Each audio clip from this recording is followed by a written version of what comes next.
So the last element of our deconstructed PRES model, the S, stands for self-knowing. And this is about knowing yourself and being able to reflect your values and who you are and your words and your actions and your decisions and how you show up in this world. You know, when I was 19 years old, I was madly in love with this girl called Sandy from afar. I used to see her walk past, my heart used to flutter.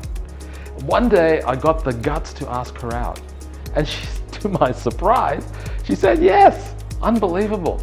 Now this was a high stakes situation for me. So I went to my friend Gary and said, Gary, I'm going out with Sandy on Saturday night. He goes, Andre, this is really important. You need to borrow my dad's Mercedes. That will impress her, really impress her. Dad's away overseas, no one's using the car. Take the car. And I did. And I showed up in Sandy's house, shut the door, walked up the steps feeling really good, knocked on the door, and Sandy's father opened the door, and the first thing he said to me, not hello, who are you? He said, is that your car? And I went, oh my God, I wasn't expecting that question. What do I do? Do I lie through my teeth and say, yes it is?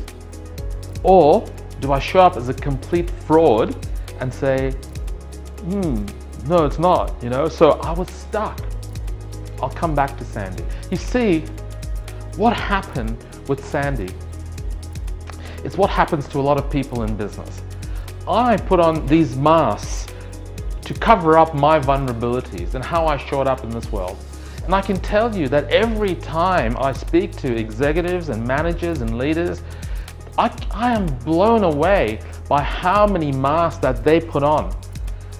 And one of the things we talk about in terms of presence and how you show up in this world is to be your authentic self. You've got to start taking these masks off and revealing who you are, expressing your emotions and feelings, sadness, happiness, anger in an appropriate way.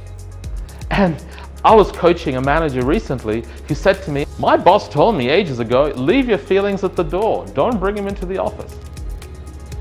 And you know what? In this world today, that is absolutely the wrong thing to do. Because to be authentic, you've got to take off those masks, reveal yourself and your best self every time. So you're probably wondering, what happened to Sandy? Well, there must have been some divine intervention, because even to this day, I cannot believe the words that came out of my mouth. Because when he asked me that question, is that your car? What I said was this: it is, sir, for tonight, just for your daughter. It was amazing. Anyway, the last element of our PRES model is self-knowing, and I would say it's probably the most important. The authenticity, living your values, and not only living your values, demonstrating your values to all of those people you lead. And wouldn't it be amazing if we could have more authentic people leading our organization, leading our countries, leading everywhere. Leaders at all levels need to be authentic.